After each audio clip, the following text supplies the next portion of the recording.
Hey guys, welcome back to Andy's Dinosaur Reviews, and today we have another of these Jurassic Park 30th anniversary releases, another of these Furyu releases, as I previously have taken a look at the Tyrannosaurus Rex here on the channel. This time, we have the Dilophosaurus, which you can very clearly see from the image here on the front of the box. I will say I absolutely love these boxes from these Furyu models because they scream Jurassic Park in the best way possible. Like, this looks like something I would have seen back in 1993, released by a company for Jurassic Park. As far as the packaging, of course, goes, the model might be a little better than I had seen back then. Because, again, we'll have to wait until we see when we pop it out of the box, but it looks like it's a little bit of a higher quality than, what we would have mostly received back then. But, again, you have a nice image there of the Dilophosaurus. Again, the Jurassic Park 30th anniversary logo over there on the side. The Jurassic Park 30th anniversary logo, again, same deal for the other side. Nice big shot up here on the top of the skull of the T-Rex, and then here on the back basically shows us that we have to put the tail on. Same thing we had to do with the T-Rex, and then that really cool image there with the silhouettes of the dinosaurs in front of the sunset. Definitely very Jurassic Parkish as far as that goes. And I believe this is the only other Furyu Jurassic Park 30th anniversary release out currently. I don't think they've released anything else, so we will have completed the line after this. But anyway, let's pop this out of the box and check it out. And here is our Dilophosaurus, and let's go ahead and get this more in position a little bit better and bring the Dilophosaurus closer to us. There we go. I think that looks a little bit better, and you can see overall I think it looks pretty decent. Definitely not the most amazing Dilophosaurus I've ever seen, and it's definitely not the most highly detailed either, but for the most part I think they did a pretty good job on this one.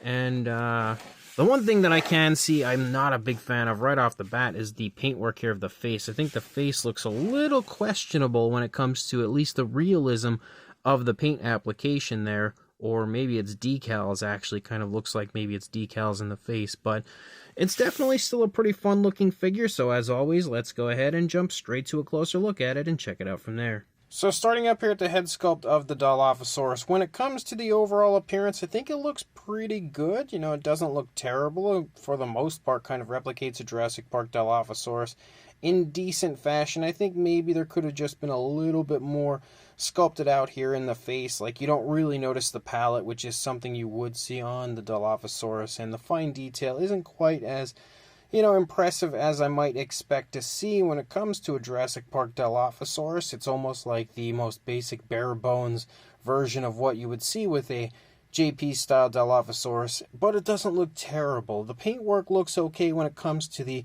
variations of greens and stuff applied. It's pretty smooth, but the black that we have here and the outline around it, in my opinion, just doesn't look that great. It looks like very, very obvious application of paint, or even maybe a decal. I'm thinking it's probably a decal, but it doesn't look like natural body color, so that is a little bit of a bummer for this one. The eye is painted pretty nicely, though. You can see a nice yellow tone with a black pupil for the eye. We can see the nostrils sculpted out up here. As you lead back into the frill of the Dilophosaurus, the actual coloration doesn't really match what you would see with a Jurassic Park Dilophosaurus at all. Like, I think the design is kind of similar, but like the tones of color aren't really there. It does have a pretty cool look to it, though, which is actually kind of weird, because when you look at the face, they very clearly tried to replicate the appearance to a Jurassic Park Dilophosaurus, and the same thing can be said as you move through the course of the body. But here in the frill, it's almost like they chose to create their own version of a Jurassic Park Dilophosaurus. And even though, again, it does look really cool, definitely has that kind of flashiness you might expect to see when it comes to a dinosaur like this trying to warn you to get away. And it overall looks naturally applied for the most part, I would say. It looks pretty good. It just doesn't have that picture-perfect Jurassic Park Dilophosaurus coloration to it. Still looks good, though, I will say that. Another thing that is definitely missing would be the way that the actual frill would look when it comes to the skin texture. Like what they've given it here, although it has some okay skin texture, isn't exactly what you would see when it comes to a Jurassic Park Dilophosaurus. So there's a little bit of a downside as far as that goes as well. One thing that is really cool, though, is when you turn it around and you take a look at the back of the frill, as you can see, we do actually have some of that black and the white outline patterning out into the rear side of the frill. Now that is something we really don't see very often when it comes to anybody that makes Jurassic Park style Dilophosaurus. So I absolutely have to give them props for doing that, because again, we really don't see that very often, and it looks super cool on the figure itself. The only downside, again, is it looks like it's applied in the same way that the paintwork was applied up there in the head, so it doesn't look super impressive as far as being body color. It looks like something that's been applied to the model rather than actual body color, but it doesn't look terrible. I think it looks better back here for sure than what we see in the face. The face just looks, I don't know, it looks off to me, but back here it looks a lot better. Even as you run down the course of the neck, I think all of this actually looks okay, definitely way better than what we see in the face. I think the biggest problem for me is just how weirdly straight this line is that moves along the jawline, and it doesn't really match up with the jawline itself. It just kind of is like a straight line moving back. I think that's the thing that kind of throws this one off for me. And again, back here, like that weird curve, I don't know, something about it just doesn't look right, but back here it does look a little better. As you lead down the course of the neck, you can see again that black starts to stripe down here on both sides of the neck. You can see the spinal column right there as well. And again, some decent looking skin texture. There is, oh, there we go. I was going to say there is supposed to be like a reddish tone for the underside of the throat of a Dilophosaurus. We don't have a reddish tone, but we do have a pinkish tone, so they did try to give us some sort of paint application down there, so I have to give them, again, props for that as well. As we move down a little bit further, you can see the skin texture continues to look pretty decent for the most part. As you lead down, you can also see variations to the greens of the Dilophosaurus, as well as a really smooth transition to a lighter tone here in the stomach of the dinosaur. We've got both arms here held out away from the body a little bit, and actually almost like the classic position that you always see the Dilophosaurus holding its arms. So I do like that as well. You can see a seam where the arms were connected though, and it's not super obvious, but it's definitely there. There's a little more of that patterning out here, which is random. It almost looks like he has like a tattoo on his arm.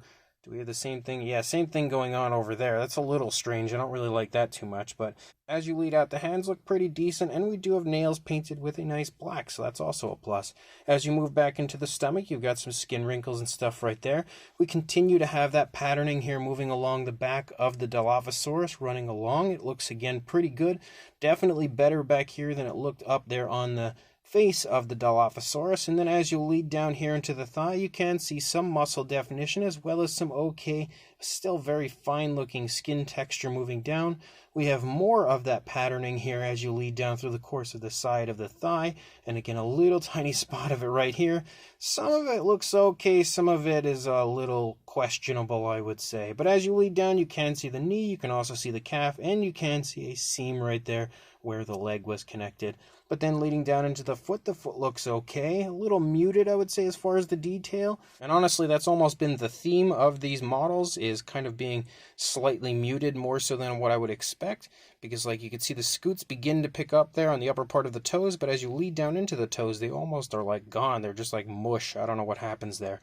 But you can see the nails are painted again with a black, and yes, the dew claws are painted as well. So again, kudos for that. You can see that the pegs are on the underside of the feet, same thing that we had going on with the T-Rex, so it applies to the base the same way. And then we lead up here, you can see the seam where the tail was connected. There's no way to escape that. And then you do have that kind of black running along the, wow, it's hard to see because it's not focusing, but you can see we have the black running along in a very thin line along the spinal column out into the tail. It looks like it might be slightly misplaced because it looks more obvious over here, like it kind of extends down here under the side of the tail a little more, whereas over here, you can see it's like right up at the top, barely even picking up on the side, so that paintwork might have been slightly misplaced, but you have a nice straight look for the tail. Again, not focusing. There we go. It goes like straight out. No, maybe a slight curve, but no big time curvatures or anything going on. So the dinosaur overall has almost that kind of maquette style look to it, which is actually pretty cool. I do actually like that aspect to the figure. And then when you turn it around, you take a look here at the opposing side, you're going to see pretty much the same thing. No real big differences, especially considering it is in that neutral pose. You're not going to see much as far as a difference on one side compared to the other. I think the only thing that I would have preferred on this figure, like if I had one thing I could pick to improve the figure, it wouldn't be the texturing to the frill, even though that would be nice, to correct that. It wouldn't be the coloration to the frill to make it more screen accurate. and it wouldn't even be the coloration here in the face looking more natural, even though, again, that would be nice. The one thing I think I would change would be that I would open the mouth. We don't have an articulated jaw or anything, and whenever I see a Dilophosaurus with the frill extended, I feel like it just makes sense that the mouth would be open to kind of continue to give you that appearance of get away from me, whereas here it obviously is not. So definitely something they could have improved, but it's not the end of the world. Again, overall, I think it's actually pretty decent, and definitely way better than the Iron Studios release that had come out that looked similar to this, in my opinion, because the paintwork is just, a lot nicer looking on this one. But overall, not a perfect representation of a JP Dilophosaurus, but not too far off either. And just like with the T-Rex, where we had that yellow base, we have a green base for the Dilophosaurus with the Jurassic Park logo on it, and that's it. Nothing else going on with the base at all, just a nice green coloration and an oval shape with the JP logo right there. And even though it should be obvious, the way to apply it to the base would be to take these pegs, match them up with those holes, slide it in there, and there you go. You can see it stands very nicely. And considering the positioning of the body, like the legs are kind of back a little bit where the body looks like it's almost leaning forward slightly. So it definitely looks like it would be top heavy. I think the base was a great idea for this one because without the base, I don't know that this one would stand. I feel like it would probably fall flat on its face because of the way that it's standing on the base. But as far as a size goes, for a length from the snout to the tail, about closing in on 11.5 inches, but not quite there, or right around 29 centimeters. And then for a height, the highest point is definitely the top of the frill, just a hair under 6.5 inches, or right around... actually a little over 16 centimeters, approaching 16.5, but not quite. For a size comparison, there is Mr. Papo T-Rex, the Attack Pack Dilophosaurus, Robert Muldoon, and the Collect Day Human Being next to our Furyu Dilophosaurus, which you can see does have a pretty impressive size. Again, it's not a small model, it's actually a really nicely sized model. It's not huge either, but definitely, I would say, honestly, almost like a perfect size for a Dilophosaurus like this. Then when it comes to an average Mattel Dilophosaurus comparison, you can see what the size difference is here. Obviously, the Furyu version is quite a bit larger. If you bring in the Epic Attack version of the Dilophosaurus, though, you can see we are getting closer to having a similar size. I think if the Mattel version was a little bit better proportioned, they would actually be the same size, or very close, because if you look at the head sculpts are very similar in size overall. Same deal with the bodies. Maybe still a little bit bigger, I would say, the Furyu version might be. And when you talk classic Jurassic Park Dilophosaurus models, we have to go with this older one, the Lindbergh version, which if you happen to have the Lindbergh Dilophosaurus, you'll know it's also right around the same size as the Iron Studios version, but you will also see that these two are very similar in size. Also, please excuse the poor paint job on the old Lindbergh version. That is one that I painted so long ago. It's pretty bad. But overall, they are very similar in size if you happen to have that old model kit. We've also got a comparison with the old Kenner Spitter version of the Dilophosaurus next to the Furyu version. And the final comparison we have is with the Furyu Tyrannosaurus Rex next to the Dilophosaurus. Taking a look here at the entire line, as far as I'm aware anyway, here together, you can see both figures look super cool. And again, for what they are, they're pretty nicely done. The Dilophosaurus, I think I would say, is probably my favorite of the two. And you can see they are not sized correctly together, but they do look really cool, definitely displayed next to each other. I love the fact that the bases are similar and everything, showing that they are, again, from the same brand. So this brand new Jurassic Park 30th anniversary Furyu Dilophosaurus is actually pretty cool. It's probably my favorite from this brand of dinosaur models, and it's my first chance to actually take a look at any dinosaurs created by them. I had never actually even heard of them until these Jurassic Park models had come out, so I was excited to see a company I had never heard of before creating Jurassic Park dinosaurs, and overall I would actually like to see more from them. Even though they're not perfect and there's definitely room for improvement, they're cool enough that I would love to see them create some other Jurassic Park dinosaurs, like the Velociraptors, for instance, or Gallimimus. I would love to see them create a Gallimimus.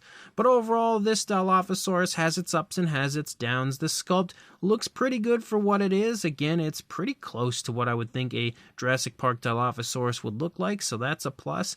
There's just some areas I think that could have been better when it comes to the detailing, and the overall texturing looks decent, but maybe slightly muted, similar to what we saw on the T-Rex. And of course, the frill is not textured correctly to the way a Jurassic Park Dilophosaurus frill would look, but outside of that, I think the sculpt looks pretty decent. I also like the fact that it's in sort of a almost, I would say, neutral pose, almost a maquette style pose, because it is a pretty cool look for the Dilophosaurus and looks again like a part of the production of the film. And that, of course, is something that appeals to me greatly. The only thing that's not great on this, I would say, is the application of the paint. Some areas it is nice. When you actually look at the actual paint application, for the most part, it's pretty smooth when it comes to the application, and the transitions back and forth are pretty smooth. Even if there isn't a whole lot going on when it comes to that, it is nicely applied when it comes to that, obviously applied with an airbrush. But the areas that don't look that great is the patterning. The patterning on the face specifically is the biggest letdown, I think, for this figure. It just looks obviously like a decal or something applied to the face rather than paintwork. And it looks better as you move down into the body, but still not great. I think moving along the back, it looks okay, but when you lead down into the thigh, it looks a little choppy, a little iffy down there. Still not terrible, and, you know, I would say better than most companies that produce Dilophosaurus models like this. The frill, though, does look pretty good, even if it isn't colored correctly to a Jurassic Park Dilophosaurus, or at least not colored perfectly. It does still look really cool, and the actual application of that patterning there looks pretty good. On top of that, you have a base. The base isn't anything amazing, but it's pretty fun for what it is, and all of that, again, ties together for a very cool Dilophosaurus. So if you are interested in picking one up for yourself, I'm not entirely sure where to get it because, again, they're sold in China and they're a little iffy to get a hold of. Luckily for me, my good friend Dino Mike Mac was awesome enough to, get a hold of one for me and hook me up with one. So a massive thank you goes out to him. Otherwise, I probably would still be trying to get it. I will try to find a link on eBay for you to grab one for yourself. I don't know how expensive it'll be because, again, it's usually a little bit pricier, I think, when you buy it on eBay, but I really don't know how else to get one other than eBay unless you have a friend in China that can search one out for you. But again, check the link in the description. Hopefully I'll find a place to link you to, and like, comment, and subscribe, and I will see you in the next review. Thanks for watching.